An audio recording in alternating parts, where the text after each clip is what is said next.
good to have you join us on another episode of What's Trending on Green Growth TV. Today we turn our attention to the crisis dominating headlines and reshaping lives in real time, and that is the catastrophic wildfires that are raging California and the American West. These wildfires are nothing short of obviously very devastating, with entire neighborhoods in Los Angeles reduced to, leaving their properties in ashes and thousands of people forced to evacuate. Records also show that at least 5 lives have been lost. But then there's also the question of priorities, because when you look at it, just a few weeks before the fires in Los Angeles that we're seeing now, the fire chief, Kristen Crowley, warned that slashing $18 million from the fire department's budget would limit the city's capacity and ability to respond to large-scale incidents like this. And, just before you knew it, we had this very devastating and sad turn of events. So this begs the question on how important the government actually takes situations like this seriously. And that is why we have this conversation today, to look at the way we value sustainability and our preparedness. So I'll be exploring this discussion with Dr. Prachi Jain, strategist and consultant corporate sustainability in New Delhi, India.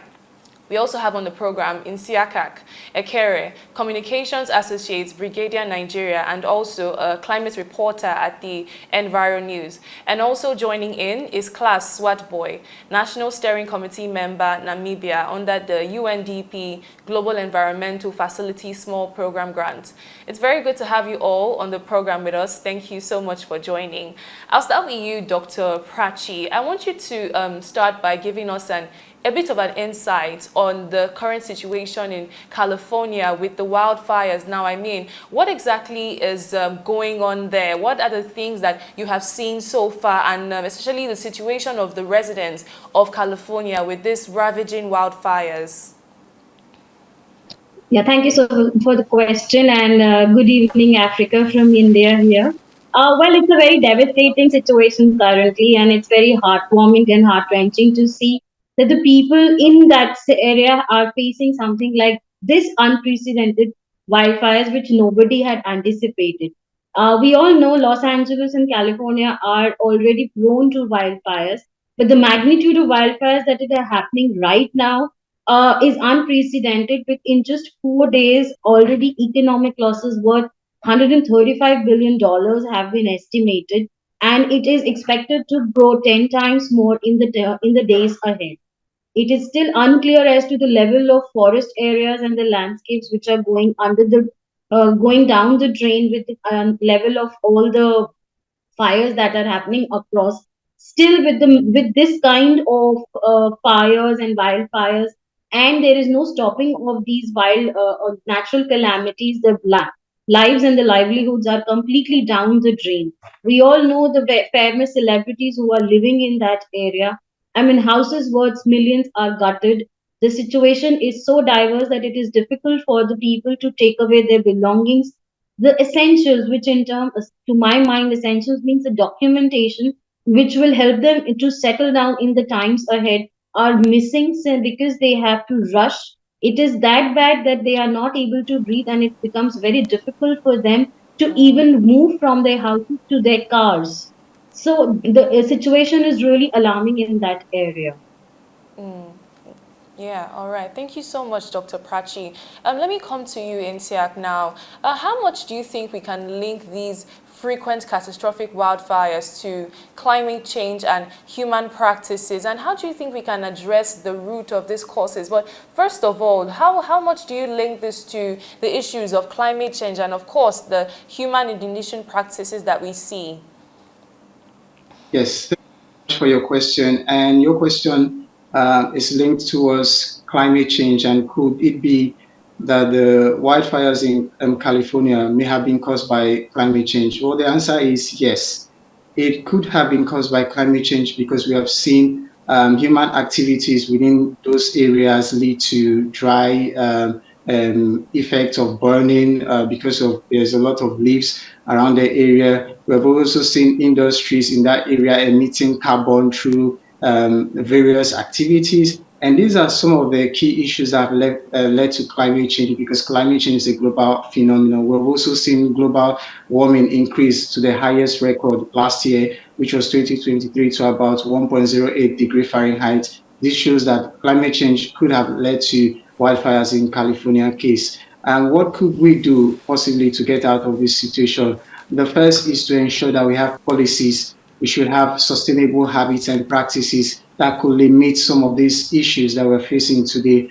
The third also could be innovation, ensuring that we have early warning systems in place, innovations that help for easy evacuation of people from such areas, ensure that we also have innovation around air purity machines and air purity shelters that people could take in when they are having issues related to wildfire. We also hope that the government also can improve the budget funding for this area, because I mean, when you look at the money lost in the wildfire, it's greater than the money that the government could have put in to prevent the wildfire. So these are some of the ideas and that I think that could help mitigate the issue of wildfire. Thank you. But let me come back to you, Dr. Prachi, now. Let's now look at this from the aspect of socio-economic disparities. In the last 2 decades, worldwide, people in low-income communities were said to be 3 times more likely to die from natural disasters than those in the affluent communities. And because of this disparity, a lot of scholars have actually reframed natural disasters by arguing that the disaster is more dependent on socioeconomics of the affected population. So first of all, do you agree with this? And if you do, why do you think that the socioeconomic status always seems to shape the outcomes of disasters like this, even climate disasters? Why do you think that plays such a big role in climate disasters?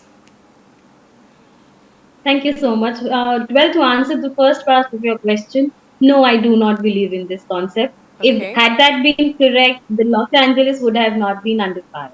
The Malibu Hills is one of the richest area in the world, and it is completely gutted. So to say if their socio-economic factors impact any kind of what do you say process or any kind of policy is absolutely incorrect, because everybody is affected by these kind of natural disasters equally, be it a lower income group, a middle income group, or a higher income group. Yes, there is a certain kind of disparity which is happening in the today's time. And why is it happening? Only because of the fact there is a lack of infrastructure and the level of preparedness within the community and society at large. So when I say there is lack of preparedness, when it comes to at the community level, there is a lot that can a community also do within itself. First of all, they can prepare happening across the globe. When it comes to, let's say, something like a tsunami or a hurricane, so a community that is living across that riverside, lakeside, beachside, then those kind of communities need to prepare themselves for the level of disasters that is happening through water, vis-a-vis the communities which are living in areas like now like Los Angeles, which is completely happening due to a lot of air in and the devastating air that is coming across their area.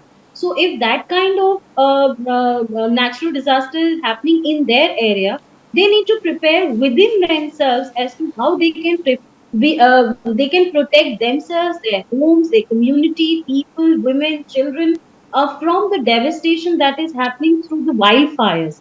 And wildfires primarily are happening due to unprecedented areas and the dryness that is happening in that area, because that it exaggerates the fire that is already ignited in that area. So this is at the community level. At the societal level, every community has, once it prepares itself, needs to extend hand to prepare the other community and exchange knowledge in terms of what they have learned from the trainings that they have undertaken, so that the other community also get prepared and there is less number of lives that are being gone and the devastation economic losses are fairly lesser. In terms of the governmental level, it is still more needed that they prepare themselves. Like, first of all, they accept that there is a problem. There is something called as climate change. and there is a fair amount of attention which is required from their end. And for that, they really need to sit down with the people who are actually facing them at the front line, talk to them what is the kind of problems they are facing, and uh, accordingly devise out the policy. Once they are in a position to do that, they will be much better equipped to reduce the level of damages and the losses that is happening at the current rate and at the current levels within the communities and the nations. So, yes, there is a lot of preparedness which is required from at every front. Yeah. Thank you so much. Okay. Yeah, thank you. I really do appreciate that perspective. Although we're looking at it because I mean, in my opinion, we've seen the link between poverty and environmental degradation. That's why we see that it's not. We're not saying that these issues cannot happen with the more developed nations. Of course not. But in countries or in communities, let's bring it to the local level, where most people are poor, it's most likely that they're engaging in unsustainable practices, with few resources available and all of that. So that's why we believe, at least I didn't propose this, but based on the scholars that actually said that it's basically the link between poverty and environmental degradation. But let me now come to you, Insikak. Insiak, please correct me. You just remind me the pronunciation of your name. I also want to get your thoughts on that as well. If you agree on the fact that socioeconomics actually does have a role to play in climate disasters based on, of course, the level of the disasters that they face. So do you agree with this? And let's just get your thoughts on that as well. And how do you think we can address these socioeconomic disparities that we see when it comes to climate disasters? All right, thank you again for your question. I totally agree with what Dr. Prachi has said. Climate change affects everyone, and that's the beginning point. And secondly, the socio-economic dynamics also affect the vulnerable communities more than the urban areas or people who have wealth to tackle these issues. That's because the communities that are vulnerable don't have resources, don't have amenities, basic amenities. If there's a health crisis, they can't fight back because their primary healthcare centers are dilapidated, or they don't have much technical staff to provide care at that point in time. And so many other issues. Their livelihood are affected. Some of their sources of income are affected as well. And this shows that if the government don't put in place policies, don't put in place structures, don't invest enough through budget allocation, we may not be able to tackle this issue, especially with people in vulnerable communities or underserved communities. So what are the solutions to this? Like I said, the government has to invest in their vulnerable areas. Communities that are affected by some of these issues need to be strengthened through capacity building, through innovations in which they can handle, especially early warning systems, weather forecasts that could help them know when or where a wildfire is happening or where a natural disaster is happening so that they can move out on time. We also have social-cultural beliefs that also affect people, and it's good that advocacy, awareness is created in such a way, in local dialects, in such a way that the people understand this and take the right steps to move on. Thank you. Okay, thank you. So you went to the discussion on investment, and like I alluded to in my introduction, the budget cuts were actually said to have hampered the firefighting efforts in the U.S. So do you think this reflects a broader trend of the fact that governments underestimate the severity of climate-driven emergencies? What do you think it says about our priorities, or more importantly, the government's priorities in addressing this crisis? Oh, that's right. to you, Thank you again, Sikak, yes.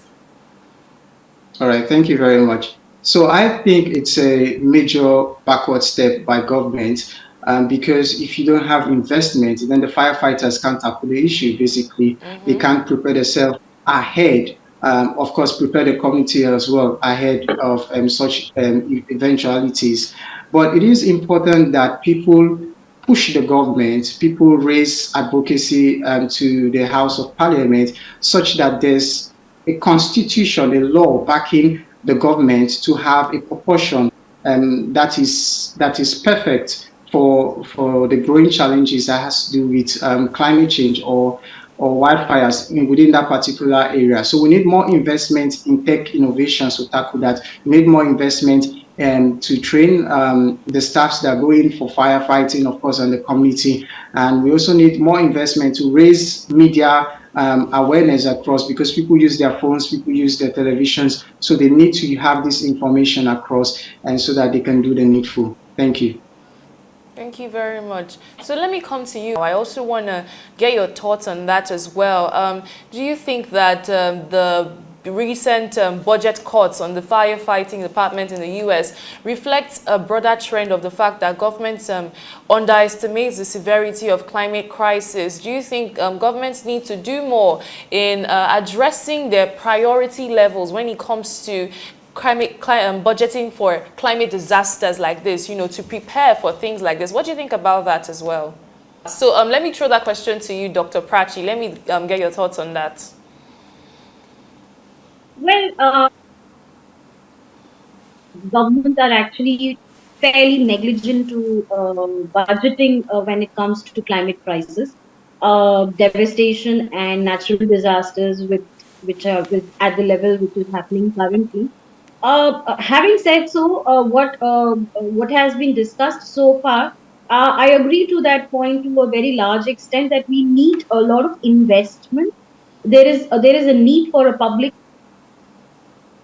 wherein private players should extend their hands and create a mechanism where there is an equal partnership for preparedness in terms of allocating budgets through that. The fire, especially the firefighters, could have a lot of equipment with themselves, and they can save a lot many lives. I would also like to put in the animals and the landscapes also to a fairly large level, because that involves a lot of economic cost. That is one that we can do. Alongside, we also really need to have some kind of preventive spending. When I say preventive spending, is to have those kind of systems in place which can read that there is some kind of natural disaster which can come in the times ahead.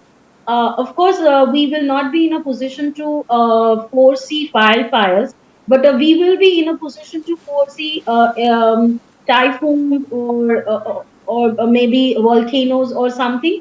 And for that, we really need to have the preventive measures ready. There have been a lot of volcanoes that are happening in Indonesia of late. To a large extent, they have prepared themselves, but still there is a lot of that they can do to prepare themselves to save more and more lives alongside the livelihoods, so that people, once the ashes settle, that they can come back to their homes and can restart their life. So, to my mind, both the public-private partnerships and the anticipated preparedness across the spectrum is required, so that the government can also join in and make the entire uh, process more successful, and they are in a position to save a lot many lives. Thank you so All much. right, thank you. So but let's look at this now. We know United States, it's a very developed country, and if this could happen to the United States, and we see even their struggle to control the crisis, what do you think would be the case for other more vulnerable nations? For Africa and even India, where you are.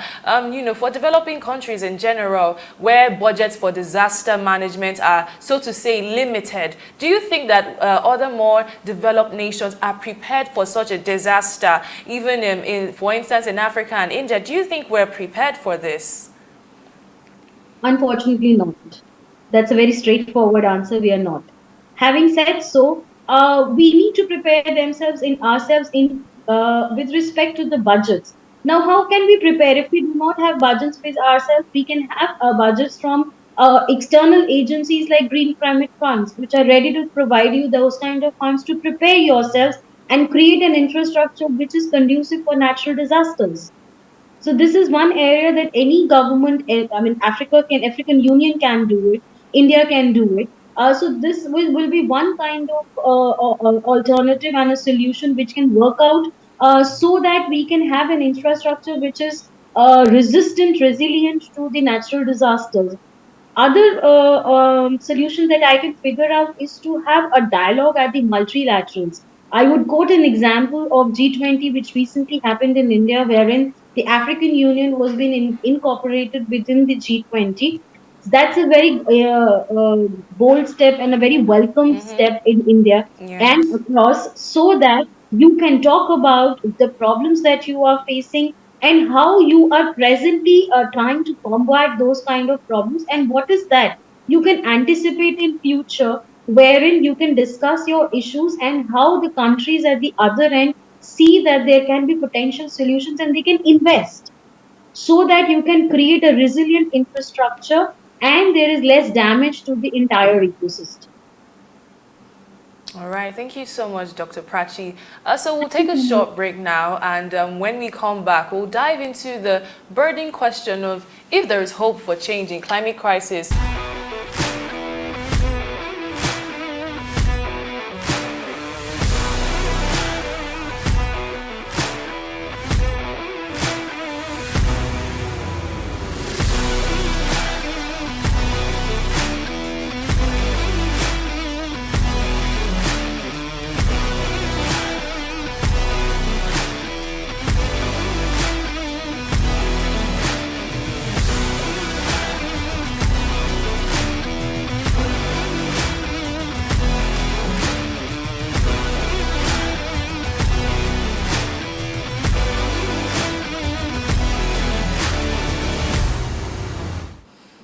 Welcome back. You're still on What's Trending, coming to you from Green Growth TV.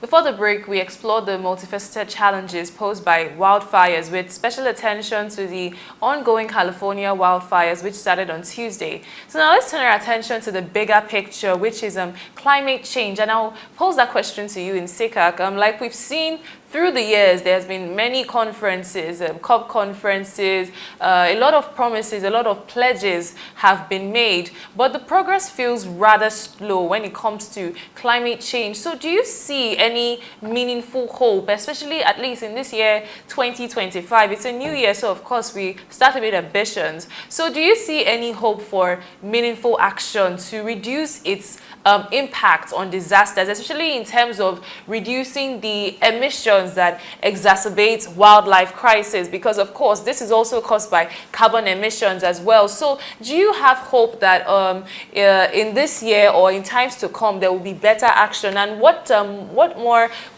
solutions would you prefer for us to get on track to reduce the incidents that we see, such as wildlife crisis and many other climate disasters that are going on around the world?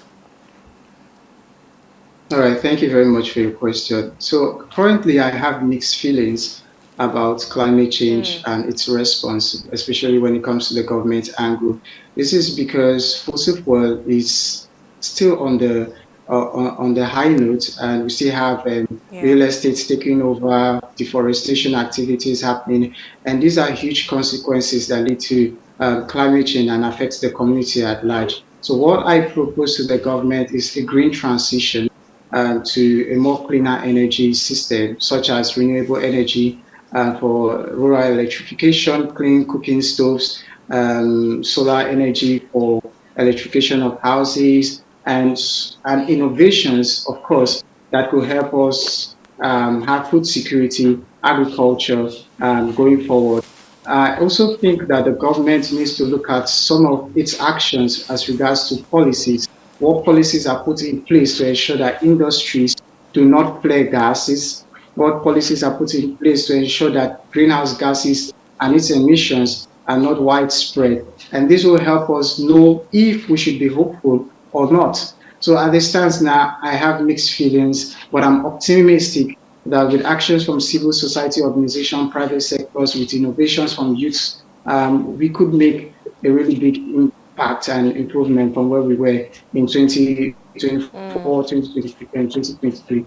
Thank you. Yeah. Yeah, so how about you, Dr. Prachi? How do you feel about our improvement on climate action when it comes to climate related disasters? Well, I agree to my predecessor in this regard. I also have very mixed feelings regarding the same. However, I can witness a lot of changes that are being already being happening. For example, embracing circular economy. When we say embracing circular economy, there are very few cities, towns that are actually practicing a model of zero waste. So if that models can be replicated at a larger level, and there is a fair level of education amongst the people as to how you can embrace circularity, the impact on climate and the disasters happening therefore would be much lesser. So that could be one of the solution which can be brought in. The other part is, of course, that has already been talked about is the renewable energy. We really need to focus on the air wind energy, which is present at the moment, however, is not being utilized at its full capacity. Once we are in a position to utilize, and every part of the different continents can work out on that level, it would be much easier to reduce the dependency on the fossil fuels. Once we can reduce our dependence on the fossil fuels, we'll be able to create an ecosystem which is less carbon centric and more carbon neutral. So that can be another thing we can do. The third point that we can highlight amongst the various governments is that Paris Agreement that happened in 2015 has already been broken. We have already crossed 1.6 degrees the last year.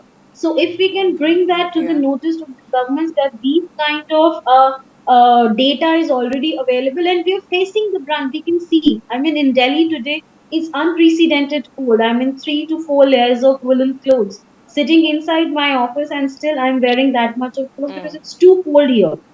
And in the during the summers, it's extremely hot. So the El Nino and La Nina effects are going at multi-folds. And why is it happening? Because of the human-induced fossil fuel usage and the climate change that is happening.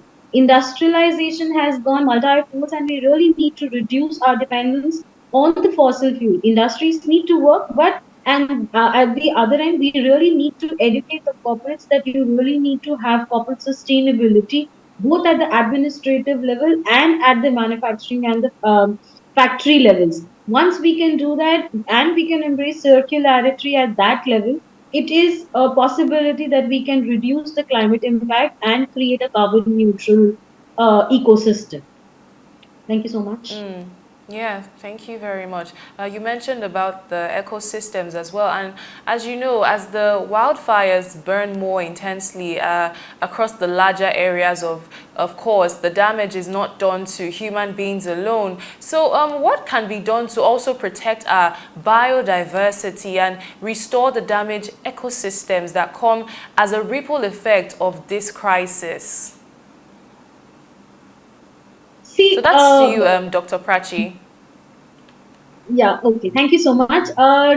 Preserving and conserving ecosystem and the biodiversity is a very, very, as you mentioned, it's a ripple effect. Unfortunately, once the any kind of natural disaster, the focus and the emphasis on the biodiversity comes at the last. Why are we doing so? Is because of the lack of awareness and the lack of preparedness to take care of the humans, the wildfire, the animals, and the biodiversity in equality at the same time. The focus is to save the humans, but neither the animals nor the biodiversity. We are forgetting the fact if the biodiversity is not conserved and preserved, it would be difficult for the humans to survive even for 4 years. When I say that, you might be knowing that the bees pollinate, and the population of bees across the globe has gone down dramatically because of the high levels of heat which they cannot survive into. So if the bees goes, there is no pollination and henceforth there will not be any There's no vegetation. honey. No Yeah. vegetation, no food, and the humans are not going to survive. Again, it's a very vicious circle. But having said so, we really need to break the cycle, and we need to take care of humans, animals, biodiversity in totality, in equality. There cannot be a level 1, level 2, level 3 kind of preparedness. It has to be at a horizontal level where equal amount of attention and focus is given at the all three parameters. I agree to the fact it's a very difficult task to be done, but it is required only because if the biodiversity is not being taken care of, with the humans, us, will not be in a position to survive. Thank you so much. Thank you so much, Dr. Prachi. So finally, let me come to you in CCAG. As you know, the wildfire smoke has devastating health effects, particularly, like we've pointed out, on the disadvantaged communities. What kind of policies do you think we need to help reduce their vulnerability to such disasters? And to most importantly, because after this, like we've seen, a lot of people have been displaced, they've lost properties, they've lost a lot of things. So how exactly can we ensure that they are properly reintegrated into the society, especially with those that have lost almost everything? So just your final thoughts on that. All right, thank you very much. So I think the first one is investment. We should have a budget allocation for that, should in case this happens, so we are able to mitigate or to ensure that these families are taken care of, they are able to start their life new again. However, we know that even with that, it doesn't take away the memories, it doesn't take away the heritage that they have lost in that particular area due to wildfires. The second is we need to have facility management policies that ensure that there's energy efficiency within building systems. Like I earlier mentioned, early warning systems, systems that help even alert biodiversity, especially animals who can move to evacuate from a particular area because they already have the technology to detect what type of weather condition is happening, and then they send these signals to these animals, and these animals could move. And of course, they can take as many animals out of danger-prone areas. And the third, I also think that is important, is to ensure that industries who emit gases, especially greenhouse gases, are not in human residing areas. Yeah, thank you so much for that as well. And let me also get your final thoughts, Dr. Prachi, on how we can help, especially the displaced people that have suffered these climate disasters more pressingly. Thank you so much. I do not have final thoughts on that, but what thoughts do I have is the communities which are vulnerable to climate change, or let's say local communities which are not those privileged communities. What they can in person they can do is to prepare themselves. They should be trained. They should be told the devastating effects. How we can do it is that one way of doing is to create AI generated in local languages, that it was already mentioned, alerts which can describe as to there can be a possible natural disaster, which helps them to prepare and get go by some to some safer places at the first level. Secondly, create a resilient infrastructure which helps them to reduce the damage to the lowest possible level. Secondly, the government need to come into the picture and help these communities and the vulnerable people have that kind of livelihoods which do not go away just because of the fact that there is a natural disaster, there is a hurricane that has happened, or there is a volcano that has happened, or a wildfire that has happened. This is required to create an ecosystem wherein everybody will get a chance to restart their life in case it gets affected due to climate change and the natural disasters that are happening. Yeah, thank you so much, Dr. Prachi and Nsikak, for your contributions on the program. Very much appreciated. As we wrap up today's episode of What's Trending, it's very clear that the catastrophic wildfires in California are more than just a natural disaster. They are a very glaring reminder of the complex interplay between climate change, socioeconomic disparities, and policy priorities. Obviously, these fires have shown us the devastating cost of inaction, from underfunded emergency services to to vulnerable communities that bear the brunt of the crisis. California's wildfires are very devastating, but there should also be an opportunity for the global community to reflect, to act, and to ensure that future disasters are met with better preparedness and sustainable solutions. That's it from the program. I'm Tony Ogubanjo. Thank you so much for joining. It's bye for now.